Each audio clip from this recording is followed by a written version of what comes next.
कुछ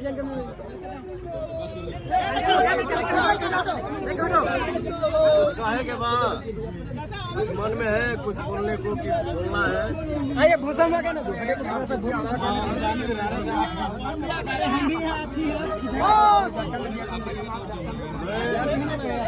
एक कलाकार आदमी हूँ। आप लोगों ने ही पवन को गायक बनाया, आप लोगों ने ही पवन को हीरो बनाया। ये जीवन की तीसरी पारी खेल रहा हूँ।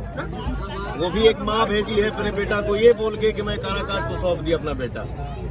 मैं अब काराकाट का बेटा हूँ। आपने 15 साल किसी को समय दिया ना, 10 साल दिया ना। विकास की तो बात छोड़ दीजिए। मैं काराकाट लोकसभा क्षेत्र घूम रहा हूँ। यहाँ तो रोड सही नहीं है, रास्ता सही नहीं है, गांव में। अरे आप आ जाएंगे भैया तो सब हो जाएगा। ये नहीं है।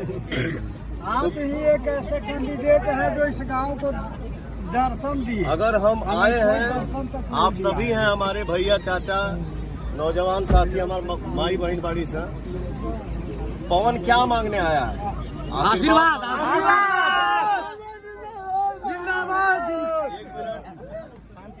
पवन सिंह ज्यादा से ज्यादा क्या लेंगे? 5 साल अच्छा करेंगे पवन तो दोबारा आएंगे, नहीं करेंगे तो नहीं आएंगे। तो एक भाई और बेटा के बात पे भरोसा रखिएगा, कभी किसी को निराश नहीं करूंगा और मुझे यहीं रहना है। मेरा काम है गायकी, मेरा काम है एक्टिंग, तो ये भी दोनों काम विकास के साथ साथ मैं काराकाट में ही करूंगा, बट आप लोगों के बीच में रह के करूंगा। मैं यहाँ से दूर नहीं जाऊंगा। अब कोई का ये नहीं चाहता है कि हम अपने घर से बाहर जाए कमाएं। हम घर में वो काम कर जेकर दुनिया में नाम होके। ठीक बता।